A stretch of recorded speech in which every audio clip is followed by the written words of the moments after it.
एक लम्ब थोड़ा सा ऐसे हो करके गया।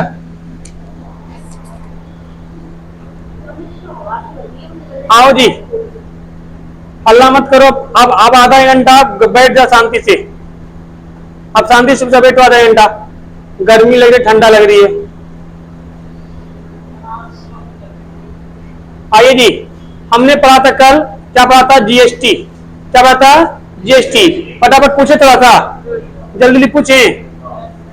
जीएसटी कहां से सबसे पहले किस देश में लागू हुआ था? जीएसटी कहां से लाया गया? कनाडा से। जीएसटी की चर्चा किस अनुच्छेद में? 369। जीएसटी परिषद में कितने लोग होते हैं? 33 लोग। कितने लोग हैं बउआ?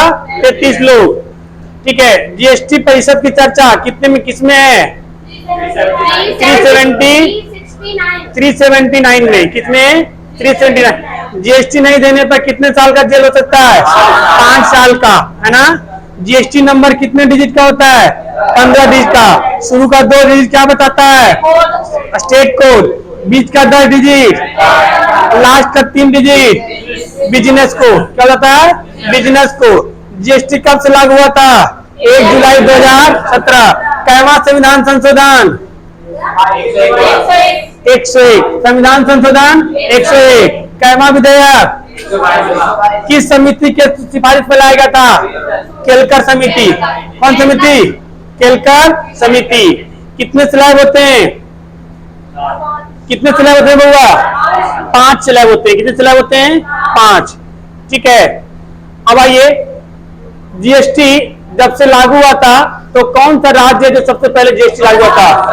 असम। कौन था जी? असम। ठीक है, गुड, बहुत बढ़िया। सरकार को अब ध्यान समझिए 2 चीजें। केंद्र सरकार को जो इनकम होता है वो कहां से होता है? सबसे ज्यादा केंद्र सरकार को किस टैक्स से इनकम होता है? ज्यादा निगम कर। किस होता है? निगम कर। और राज्य सरकार को बिक्री कर। राज्य सरकार को, केंद्र सरकार को, राज्य सरकार को, केंद्र सरकार को निगम कर। निगम कर। ठीक है, नोट से है सो इंग्लिश में पीछे लिखा हुआ, उसमें नहीं लिखा। देखो सारा यहाँ पे लिखा हुआ हुआ कॉर्पोरेट टैक्स। निगम कर नहीं समझते हैं? बड़ी बड़ी जो कंपनियां हैं, बड़ी बड़ी जो कंपनी, कॉर्पोरेट कंपनी है, वो सब टैक्स देती है। उसे क्या बोलते हैं? निगम कर। क्या बोलते हैं? निगम कर। अब आइए, अब हम लोग को समझना है ट्रेड बैलेंस। क्या समझना है? Trade balance. क्या समझना है? Trade balance. यहां तक कोई दिक्कत नहीं है ना?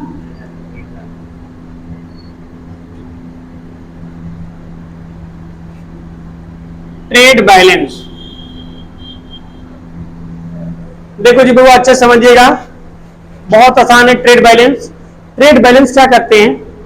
जब कोई देश किसी दूसरे देश से व्यापार करता है तो अपनी व्यापार संतुलन को बनाए रखना ही ट्रेड बैलेंस करते हैं।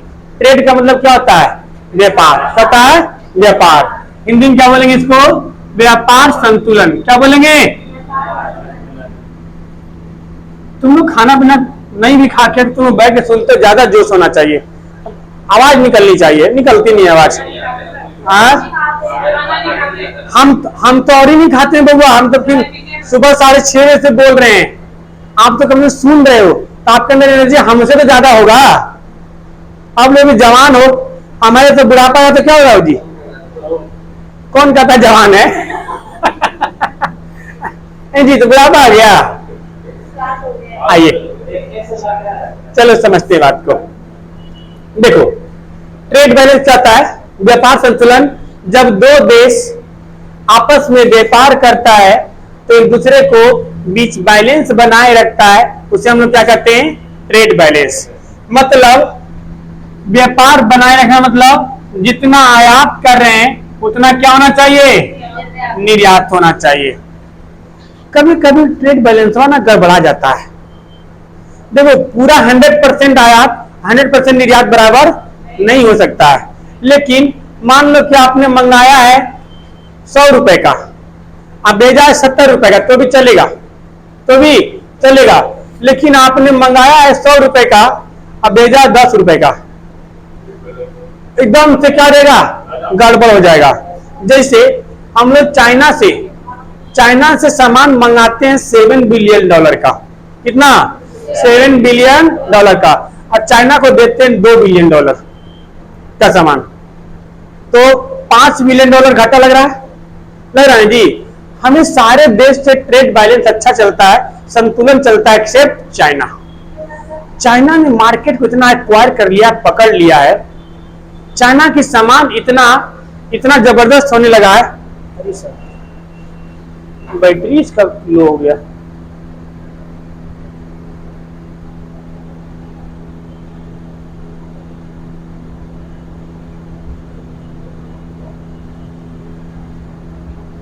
आइए, चाइना ने क्या किया बहू, समझिए इसको। चाइना ने मार्केट को इतना एक्वायर कर लिया है कि जैसे वो क्या करता है, बहुत सस्ते सारी देश से पूरे वर्ल्ड की कंपनियों को बोलता है आप मेरे आइए, हम आपसे टैक्स नहीं लेंगे, और टैक्स नहीं लेंगे, आप हमारे कंपनी स्थापित करिए और आपको सब कुछ बढ़िया से सुविधा देंगे, जिससे कारण कंपनी बहुत ज्यादा वहां आती है और कंपनी आकर के बहुत सस्ते दामों पे प्रोडक्ट को बना देती है, ठीक है। और वो बाहर उसने मार्केट को पढ़ लिया। चाइना वाले जब भारत में सामान बेचने थे तो उसने पहले 5 साल अपने क्या बोलते मार्केट के लोगों को भारत में भेजा था। अब भारत में आकर स्टडी किया, उसने देखा लोगों को जरूरत क्या है, तो लोगों को देखा क्या जरूरत है कि जैसे लाइट चला जाता है तो टॉर्च, देखो सनकावा टॉर्च चलता है हम लोग क्या, उसके तो करो जलेगा, कभी कभी सतरा नहीं जलता तो ठोकर तब जलेगा, कभी ठोकते रहो तो भूकुर भूकुर करेगा। हमारे गांव में सांप आ गया था तो उसको टॉर्च दिखा रहा था, आखिर टॉर्च में बंद हो गया, भाग रहे, बगदर मच गया बहुत लंबा। भाई टॉर्च लाइट जला तो दिख रहा है सांप कहां जा रहा है, अब मारने लोग आए हुए और लाइटें बंद हो गया, क्या पता सांप कहां गया। तो तुम्हारे पास आ रहा हो कि टॉर्च वाला को पहले डसेंगे और ठोक लो तो जल्दी जलेगा नहीं, भुकुर भुकुर करेगा। तो चाइना ने देखा वो इसकी प्रॉब्लम है, तो चाइना ने वो टॉर्च बनाया कि लो बैटरी बदलने के सिस्टम नहीं है, चार्ज करो। तो कहा यार इसमें चार्जिंग की लोगों को दिक्कत है, चार्जर दो, चार्जर तोड़ देगा, चूहा काट देगा। क्या काम करो, पिछुआ में को निकाल दो, सिम निकाल दो, दो सिम लगा दो। और उसने कहा कि अच्छा गांव की महिलाएं जो है खाली टॉर्च से काम नहीं कर सकती है, तो ऐसा करो कि 2-3 काम दे दो। तो वो बिछुआ में लगा दिया ढूंढ लाइट और रख के खाना बना लेती महिलाएं। अब ऐसे जला दो तो अगुआ सब फोकस मारेगा। तो किसी को टॉयलेट कराना तो लाइट दिखा दो, जरा खेत में जाके बैठ जा लोटा लेके, ठीक है, तो दोनों काम आपका हो जाएगा। तो चाइना इसको पकड़ लिया। तो ये हमारा आयात निर्यात जब संतुलन होता है तो क्या बोलते हैं, ट्रेड बैलेंस, ठीक है। हम सबसे देखो हमारा ट्रेड बैलेंस सिर्फ चाइना से गड़बड़ करता है, जबकि बांग्लादेश, नेपाल, भूटान से सब बढ़िया है, अमेरिका से, और ये सऊदी अरबिया सब जो है ये सबसे और बढ़िया है। हम उससे क्या लेते हैं, तेल, अब बदले में सब कुछ देते हैं, ठीक है, बदले में सब कुछ उसको बेचते हैं और खरीदते क्या उससे, तेल। हमारा ट्रेड बैलेंस, हाँ मेट्रो, अरे नहीं भैया पेट्रोल, सऊदी अरब में सरसों तेल खरीदेंगे, कुआं से सरसों तेल निकलता है, सरसों आया ले कंटर में ले जा पी ले, ये भगवान। आइए भैया ट्रेड बैलेंस, अब इस बात जरा समझते हैं। अब ट्रेड बैलेंस जब अच्छा होगा, जब आपका ट्रेड बैलेंस अच्छा होगा, ट्रेड बैलेंस क्या होगा, अच्छा होगा, तो आपका पेमेंट भी अच्छा होगा, पेमेंट सिस्टम क्या होगा, अच्छा होगा, वो कि नहीं होगा। यानी कि पेमेंट सिस्टम में हम लोग क्या बोलते हैं, पेमेंट बैलेंस, भुगतान संतुलन, क्या बोलते हैं, पेमेंट बैलेंस, भुगतान संतुलन। अब पेमेंट बैलेंस को समझते हैं कि पेमेंट बैलेंस होता क्या है।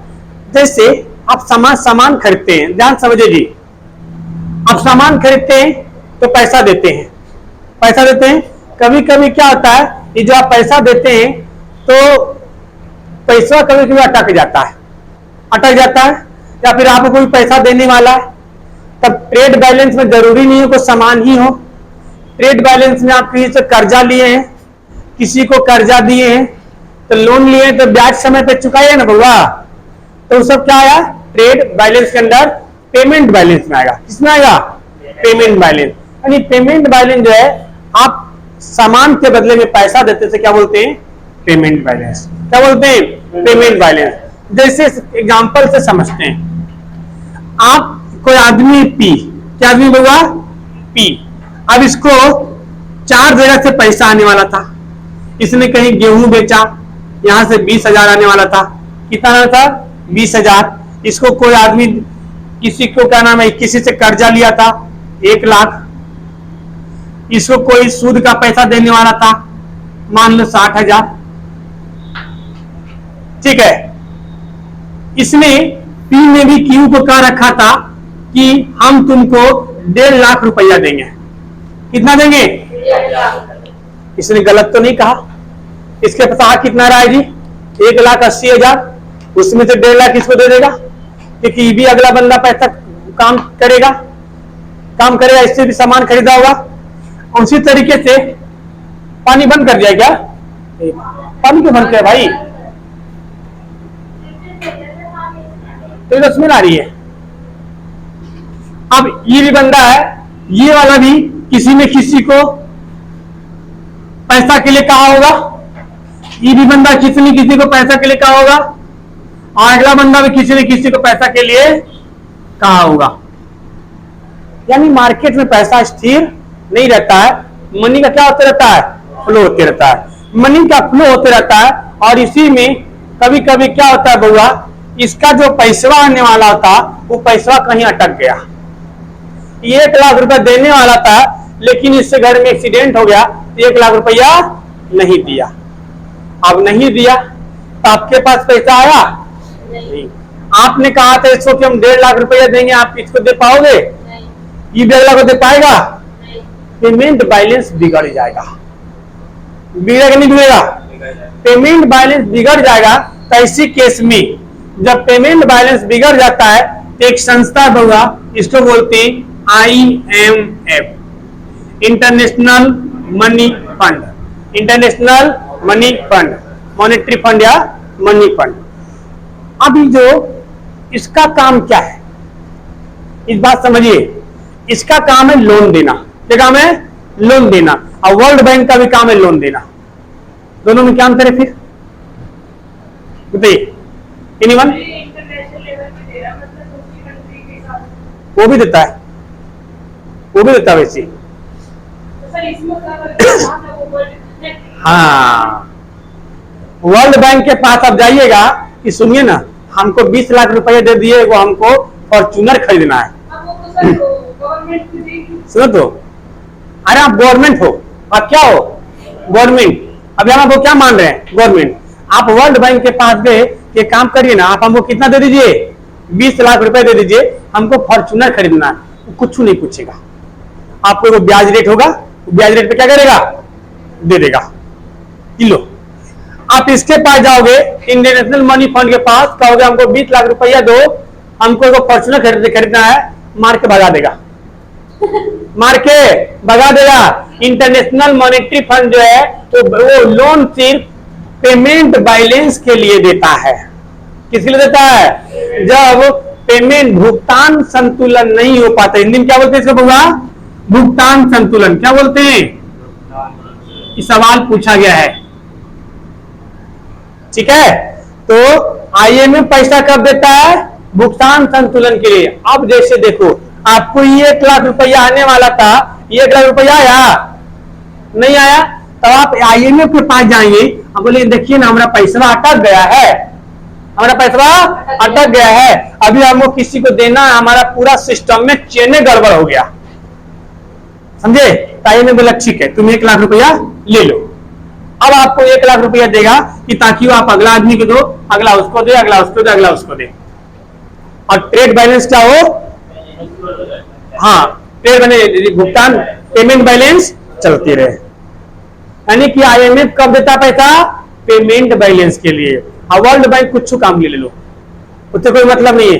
वर्ल्ड बैंक से भारत खूब पैसा लेते रहता है, लिया हुआ भी है, लेकिन आईएमएफ से एक को बार नहीं लिया है। आईएमएफ पैसा जिसको देता है उसको खून चूस लेता है। वो कुछ नहीं रखता सिक्योरिटी ज्यादा, देखता है भारत देश से कुछ नहीं, ज्यादा पैसा हो जाए इसको भेज देंगे, ज्यादा खर्च ज्यादा नीलाम कर देंगे इसको। हाँ बउआ, ऐसे फ्री में नहीं देते ये लोग। ये तो और चंडाल है एक नंबर का।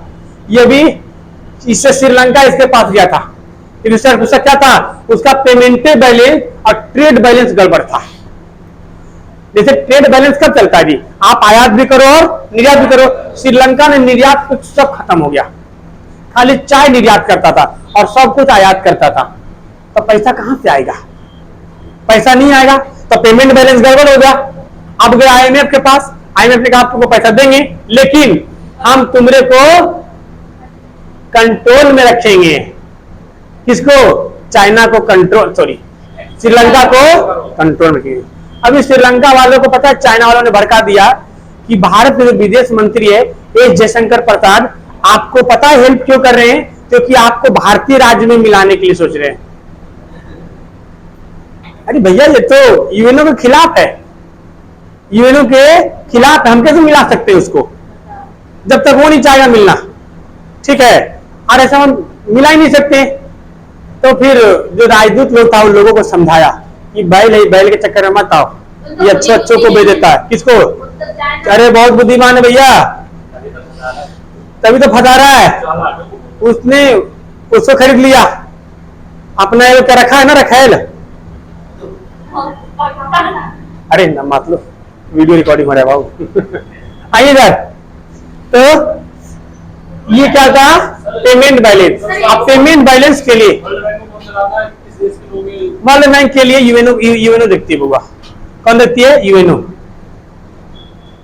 क्या नाम है, यूएनओ पढ़ा है ना आप लोग को उस पॉलिटी में, नहीं पढ़े पॉलिटी में, यूएनओ संयुक्त राष्ट्र संघ बताया था 6 अंग उसके, तो उसी में वर्ल्ड बैंक आते हैं। उसका क्या नाम है, हेड ऑफिस का है वाशिंगटन डीसी, वाशिंगटन डीसी। आइए इधर, अब पेमेंट बैलेंस के लिए हर सरकार के पास 2 खाता होता है। कितने खाते होते हैं, 2। कुछ नोट करना, नोट करो तो मिटा के लिखता हूं आगे। कितने खाते होते हैं, 2 खाते होते हैं। अब दोनों खाते के बारे में जानते हैं। एक होता है चालू खाता और दूसरा, अरे नहीं ये सरकार है, पूंजीगत खाता। क्या होता है, पूंजीगत खाता। तो छोटा मोटा बिजनेस थोड़ी है सरकार का कि बचत खाता रखेगा, नहीं, सिर्फ किसको देती है, वो सरकार को देती है बिजनेस। हाँ, लेकिन दोनों कंडीशन बता दिया ना। आईएमएफ सिर्फ किसके लिए देती है, पेमेंट बैलेंस के लिए। अब वर्ल्ड बैंक कुछ काम ले लो, ठीक है। अब पेमेंट बैलेंस के लिए हर सरकार के पास 2 तरीके का अकाउंट होता है। कितने होता है बउआ, 2। कौन कौन होता है जी, एक का नाम बोलो, एक का नाम होता है चालू खाता, चालू खाता, और दूसरा होता है पूंजीगत खाता। क्या होता है, पूंजीगत खाता। चालू खाता में कौन कौन सी चीजें आएंगी, अब पूंजीगत खाता में क्या क्या चीजें आएंगी बात करते हैं। देखो बाबा, चालू खाता में जितने भी इनके दृश्य मध्य है, चालूगत खाता में जिनके इसमें क्या है, दृश्य मद समझते हैं, गुड्स, जिसको आप अपने आंखों से देख सकते हो, छू सकते हो, उसे क्या बोलते हैं, दृश्य मद, गुड्स। जैसे हम आपको पढ़ा रहे हैं, ये आपका दृश्य क्या दृश्य है, अदृश्य, आप देख रहे हो इसको, खाली नोट्स देखते हो आप, ठीक है। तो ये क्या, वो दृश्य अदृश्य मद है। तो जितने भी दृश्य मद है किसमें आएंगे, चालू खाता में। जितने भी अदृश्य मद हैं वो भी किसमें आएंगे, अदृश्य मद को इंग्लिश में क्या बोलते हैं, सर्विस। क्या बोलते हैं, सर्विस। दृश्य मद और अदृश्य मद। किसमें आएगा? तीसरा एक और आएगा बउआ, एक पक्षीय भुगतान। एक पक्षीय भुगतान कौन समझाएगा इसको? एक पक्षीय भुगतान इस इंग्लिश में बोलते हैं गिफ्ट और एड। जैसे किसी का बर्थडे पार्टी होता है तो आप उसको क्या देते हो? गिफ्ट। आप उससे तो पैसा मांगते हो, वो एक पक्षीय भुगतान हो गया। अब जैसे किसी राज्य में बाढ़ आ गया है, अब उसमें सरकार क्या करेगी? गिफ्ट देगी कि उसको सहायता देगी? सहायता देगी। क्या देगी? सहायता देगी। उसे क्या बोलते हैं? एड। एड मतलब उसको हम क्या कर रहे हैं? मतलब एडिशन, मतलब हेल्प कर रहे हैं उसको। क्या कर रहे हैं? हेल्प कर रहे हैं। तो कोई सरकार बाढ़ पीड़ित को सहायता देती तो पैसा मांगती है? नहीं। अब जैसे मान लो श्रीलंका में अभी तबाही मचा हुआ है, आप वहां टेडी बियर लेके जाओ तो क्या करेगा? मार के भगा गरियाएगा कि ससुर हमरे ऊपर अभी तबाही आया हुआ है और तुमको गिफ्ट दे रहे हो। क्या देना चाहिए? सहायता। तो जो सहायता प्रदान करते हैं या तोहफा देते हैं तो उसको हम क्या बोलते हैं? किस किस खाते जाएगा पैसा? चालू खाता से। कहां जाएगा बउआ? चालू खाता से। अब बोलो सब तो ग्राम आइए गया तो बचा क्या है जी? बचा क्या? चला गया। अब बात आया क्या कि बचा क्या? ठीक है, अब देखो पूंजीगत खाता में क्या क्या आएगा? इसमें पूंजीगत खाता में वो आएगा, जैसे पूंजीगत खाता में आपका आएगा ये तीन चीज आएंगे। एक आएगा एफडीआई। क्या आएगा? एफडीआई। एफडीआई क्या होता है बउआ? हाँ, फॉरेन डायरेक्ट इन्वेस्टमेंट। क्या बोलते हैं इसको? Foreign direct investment. Foreign direct investment समझ में आता है आप लोग को?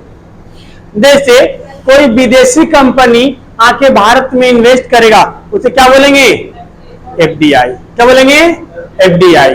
चाहे भारत की कंपनी किसी विदेश में जाके इन्वेस्ट करे तो क्या बोलेंगे? एफडीआई। तो इसमें जब विदेशी कंपनी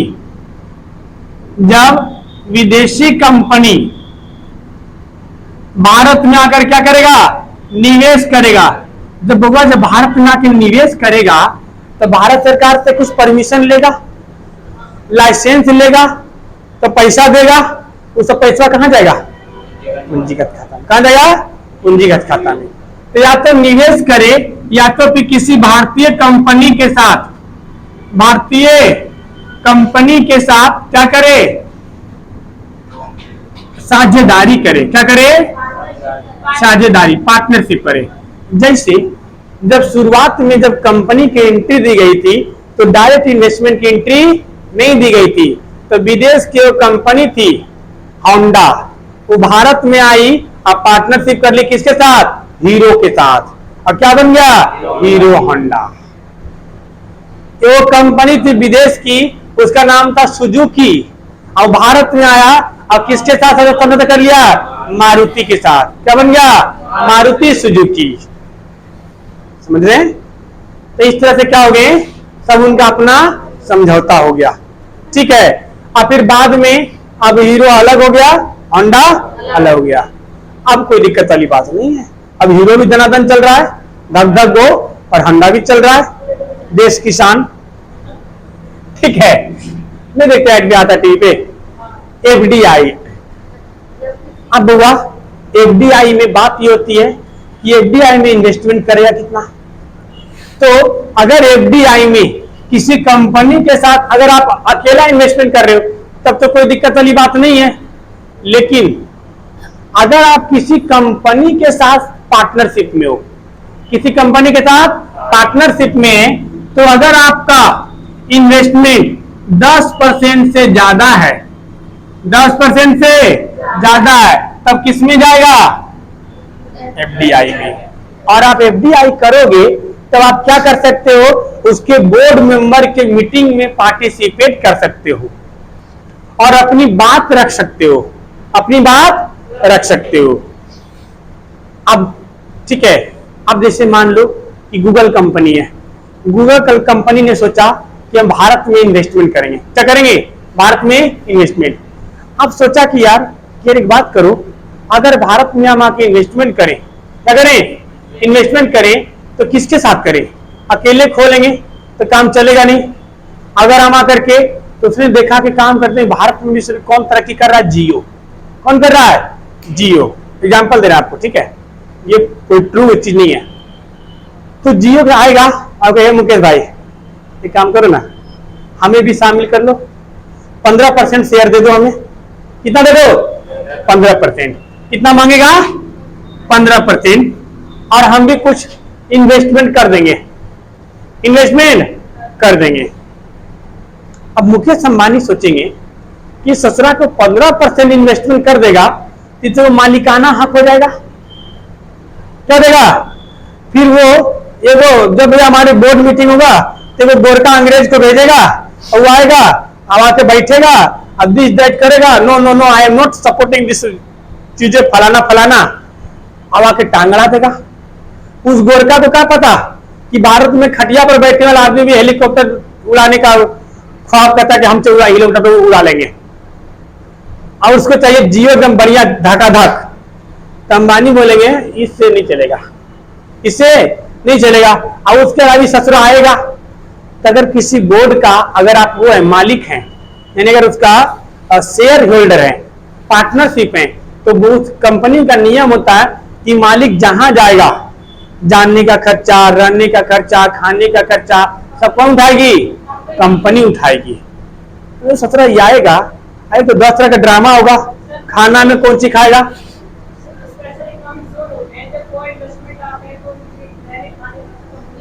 हाँ अभी बता रहे हाँ कंपनी करती है। अब नीतीश क्या नाम है, ये मुकेश अंबानी सोचेंगे ससुरा आएगा और आ करके खाएगा कौन सी? तो घास फूस तो खाता ही लोग, ये लोग 18 10 वो 6 तरह का औजार रखेगा। एगो ब्रेड खाने के लिए, एगो बड़का वो फावड़ा रखेगा उससे काटेगा, एगो बड़का वो गैती रखेगा उससे चीरेगा, एगो दूगो बड़का वो क्या नाम है वो रखेगा कांटा वाला चम्मच लेगा ऐसे खाएगा। ये सोच रहे हैं वो ब्रेड खाना है। आज देखो इंडियन आदमी से लपेट के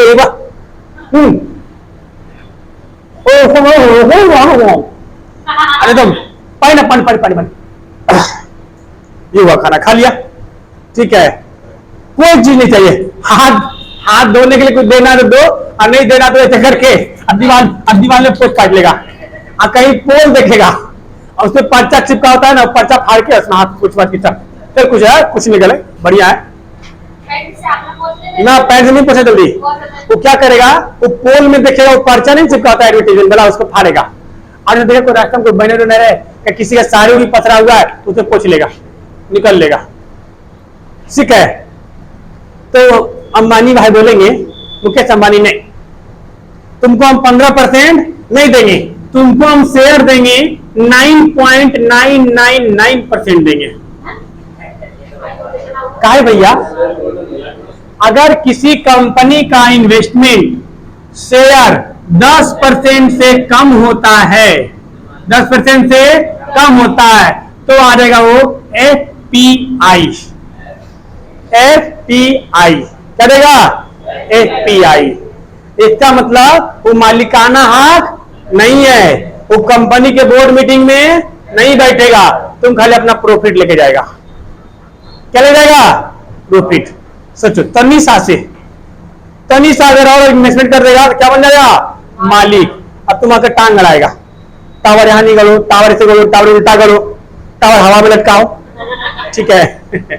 तो ये हम बोलेंगे कि तुमको ससुरा पता नहीं है कुछ, निकल जा चुपचाप यहां पे, ठीक है।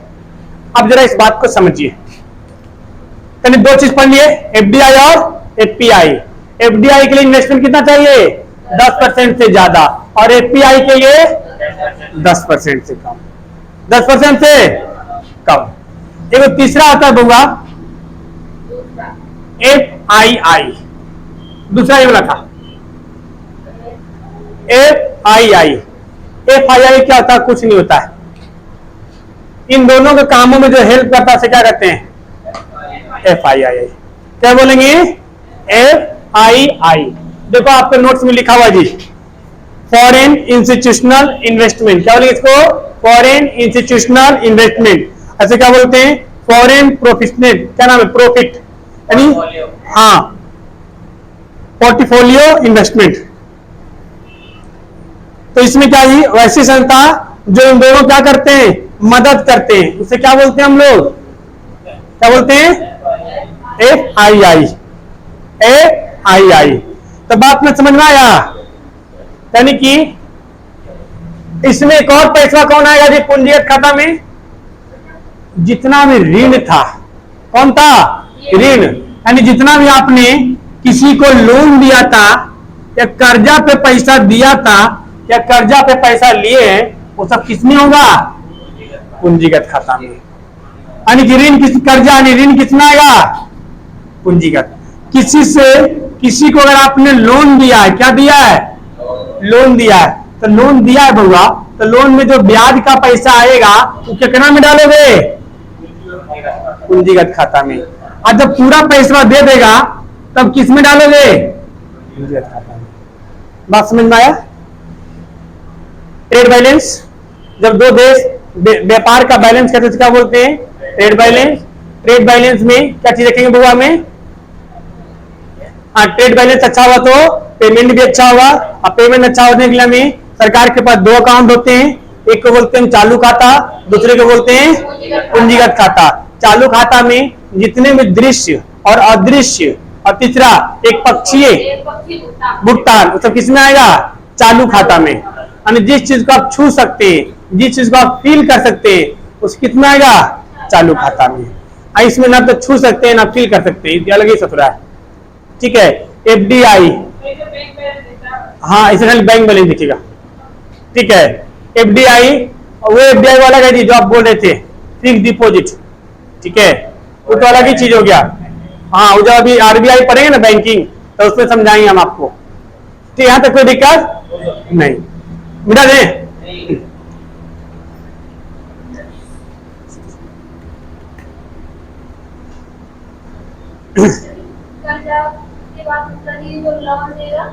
हाँ करेगा।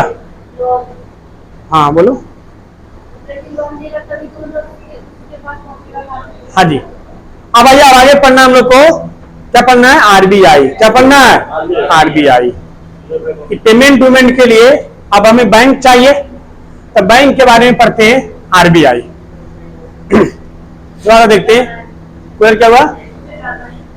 जाना है? अभी रुको 5 मिनट छोड़ दूंगा। RBI खाली वो बता दूं, सबको छोड़ दूंगा। मेरा भी लैपटॉप डिस्चार्ज हो गया है। दिखा, नोट दिखा, नोट दिखा, नोट दिखा जी। आइए थोड़ा समझा देते हैं, कल डिटेल में बता देंगे। संडे को आपकी लंबी लंबी क्लास होगी 3 घंटे की, 7 बजे से। संडे टाइमिंग होगी सुबह 7 से 10। सुबह सुबह पढ़ के निकल लो आराम से। दिन भर हमें भी काम होता है, आप लोग को भी काम होगा। संडे को हमें जाना है गाड़ी सर्विसिंग कराने, हमें बहुत ही जाना है। हाँ जी, इकोनॉमिक्स से सिर्फ क्लास होगी अभी, इसीलिए जल्दी से खत्म करें, जरूर शुरू करेंगे। नहीं, पहले क्या शुरू करेंगे बोले आप लोग? जो रफी इवनिंग में शुरू करेंगे बउआ। हाँ तो कोई बात नहीं। अभी तो आपका क्या हुआ, बीच में तो 10 दिन छुट्टी मार दी थी तुमने। हाँ तो कोई बात नहीं, अभी होगा कंप्लीट, क्या चिंता कर रही है। इवनिंग में हिस्ट्री खत्म होगा, उस बैच में ज्योग्राफी शुरू होगा 7 से 8। हाँ किसमें? अरे बाबा जाबर पहुंच गए उसमें। हाँ, बाबा जाबर को मार देंगे, मुड़ देंगे। औरंगजेब के बाद फिर मराठा आ जाएगा, फिर उधर अपना आंग्ल मैसूर टीपू सुल्तान निपट जाएंगे इधर से, फिर अंग्रेज आ जाएंगे, धूल छाड़ देंगे, हमारे स्वतंत्र सेनानी आजादी मिल जाएगी। ठीक है। और उससे पहले आपका वो खत्म हो जाए, क्या बोलते हैं, 5 बजे बायोलॉजी होता है, बायोलॉजी खत्म हो जाए तो बायोलॉजी वाले में शुरू कर देंगे। गबड़ा में सब हो जाएगा। 1 महीना लगेगा बायोलॉजी में। अब एक महीना आपका इतिहास भी और लगेगा। दोनों पर एक ही टाइम पे खत्म होगा। आइए, सब हो जाएगा, डोंट टेक टेंशन। इकोनॉमिक्स आपका 20 दिन में खत्म होने वाला है। हाँ, इकोनॉमिक्स इस महीने तक खत्म हो जाएगा। इसमें क्या आपको 10 तारीख हो गया ना, 8 तारीख, तो आपको 15 दिन में खत्म हो जाएगा। संडे को 3 घंटा लेंगे, अगले संडे को 3 घंटा लेंगे एक्स्ट्रा क्लास। यही पीडीएफ खत्म करना है आपको।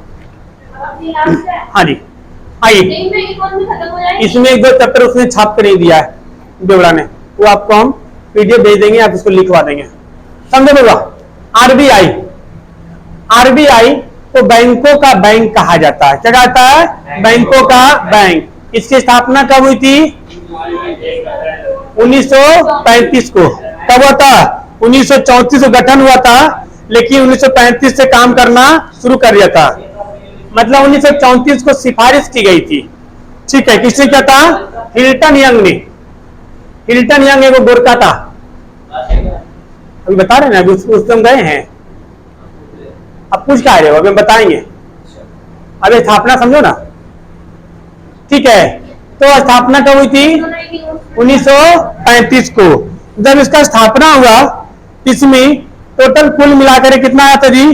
5 लाख शेयर को मिला के स्थापना की गई थी।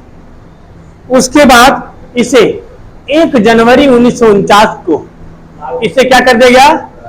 राष्ट्रीयकरण कर दिया। राष्ट्रीयकरण मतलब समझते हैं?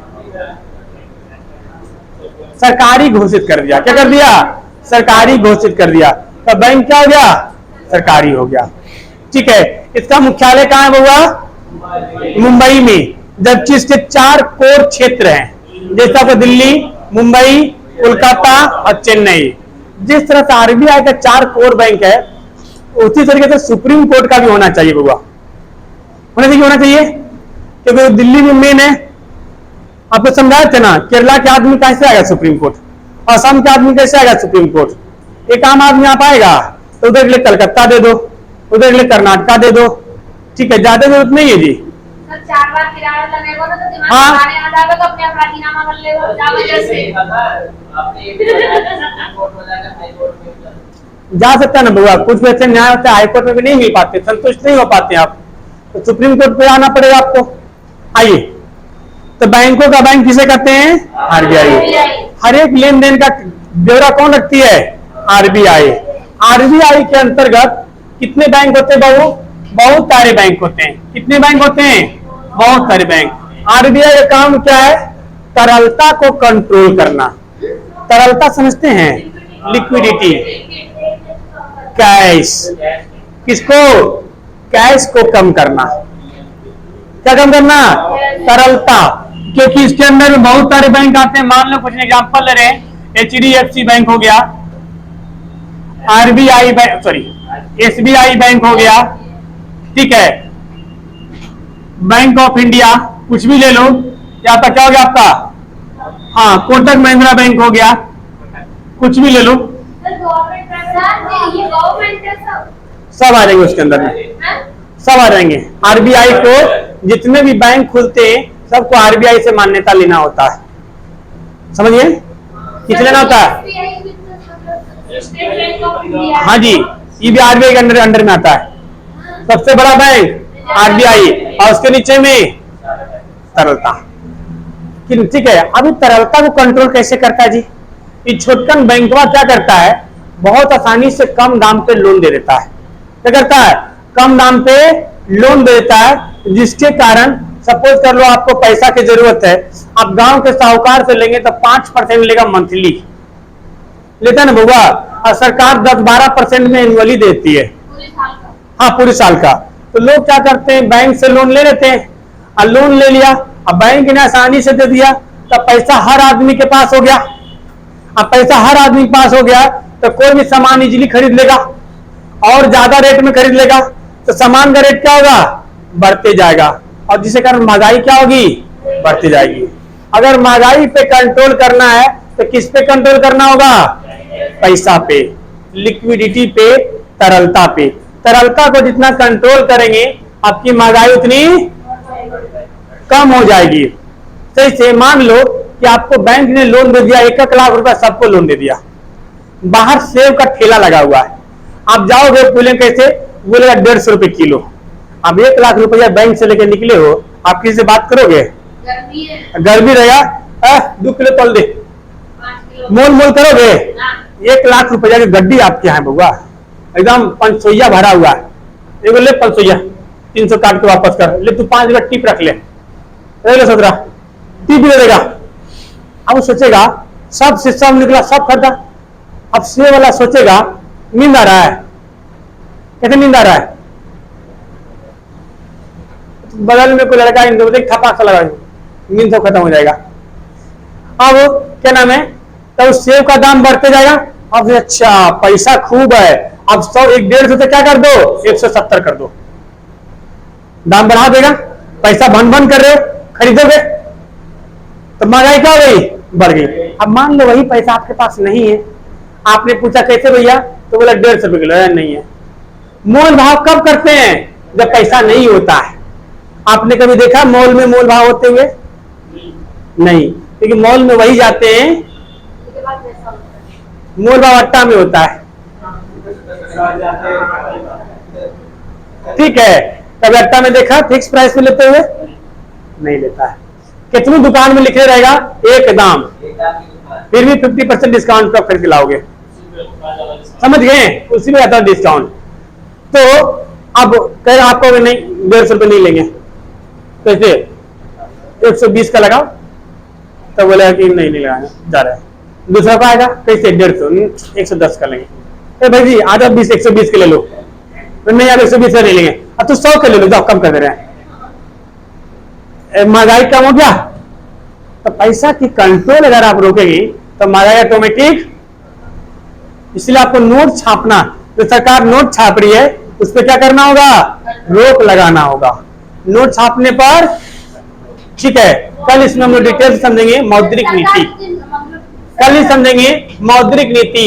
जब आरबीआई छोटे बैंकों को नकल कसता है किसके, तरलता पे कंट्रोल करने के लिए, उसे कहते हैं मौद्रिक नीति। मौद्रिक नीति के अंदर क्या है, इंग्लिश में हो लिखल होगा, ला जरा, नहीं लिखा है मौद्रिक नीति इंग्लिश में,